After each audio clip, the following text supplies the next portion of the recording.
There is strength in knowing when to walk away, in recognizing that not every battle is worth fighting, not every opinion needs correcting, not every misunderstanding requires your energy. The world is full of noise, endless debates, petty conflicts, the ceaseless clamor of egos clashing, but the wise understand something fundamental. True power does not lie in winning arguments. It lies in rising above them. Arguing, at its core, is an admission of weakness. Not the weakness of being wrong, but the weakness of needing to prove you are right. It is the frantic grasping for validation, the desperate attempt to force others to see the world as you do. The strong do not waste their breath on such futility. They know that truth does not require defense, and that the loudest voices are often the most insecure. Every argument begins with the same lie, that if you can just make them understand, you will finally be at peace. But this is an illusion. The ego does not argue to discover truth. It argues to feed itself, to win, to dominate, to prove its superiority. And in doing so, it chains itself to the opinions of others, making their validation the measure of its worth. The truly strong do not seek validation in the eyes of opponents. They do not need to. Their sense of self is not built on the shifting sands of external agreement, but on the unshakable ground of inner conviction. They know that no argument, no matter how brilliantly constructed, can change a mind that does not wish to be changed. There is a poverty in modern debate, a reduction of ideas to mere points to be scored, a transformation of dialogue into spectacle. People do not argue to understand. They argue to perform, to posture, to collect likes and retweets as if they were trophies. But wisdom is not found in the applause of the crowd. It is found in the quiet spaces between words, in the willingness to listen rather than react. The weak mistake volume for victory. They believe that the louder they shout, the more right they must be. But truth does not need volume. It stands on its own. The strong do not shout. They speak when necessary and remain silent when silence serves better. Beneath every prolonged argument lies resentment, the slow burning bitterness of not being heard, of not being acknowledged. The weak cling to their grievances, nursing them like wounds, because to let go would mean surrendering the illusion of control. They would rather be right than free. But resentment is a poison. It does not harm the target. It harms the one who holds it. The strong refuse this poison.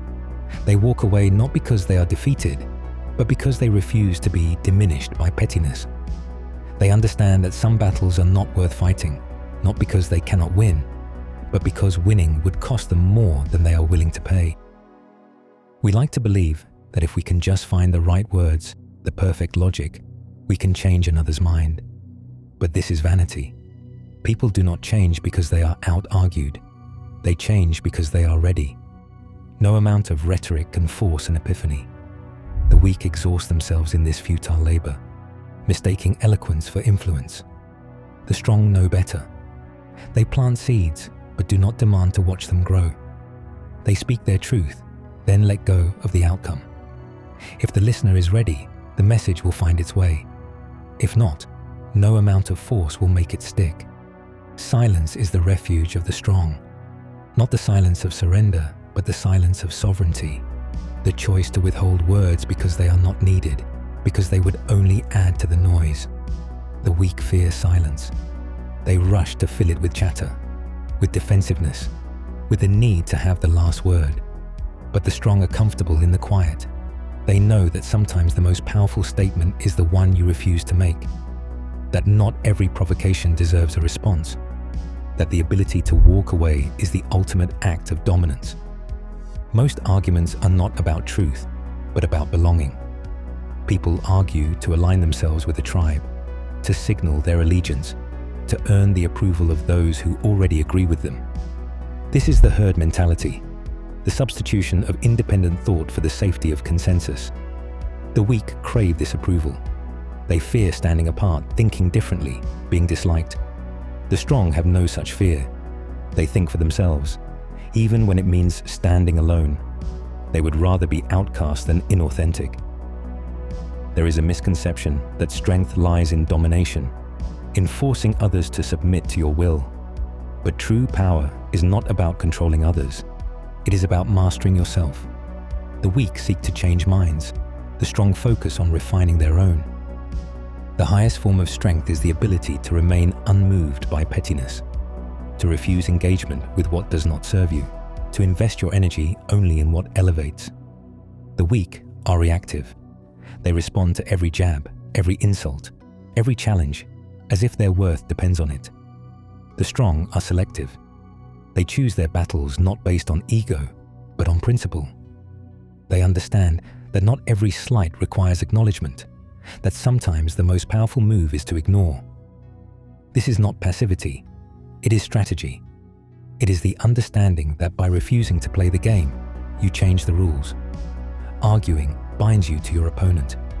It makes their opinion matter more than it should, gives their words power over your peace. The weak are trapped in this cycle, constantly seeking the last word, the final vindication. The strong are free because they detach. They do not need the last word. They do not need to be proven right. They are secure enough to let falsehood stand uncorrected, knowing that truth does not require their defense. At the heart of all this is a simple truth.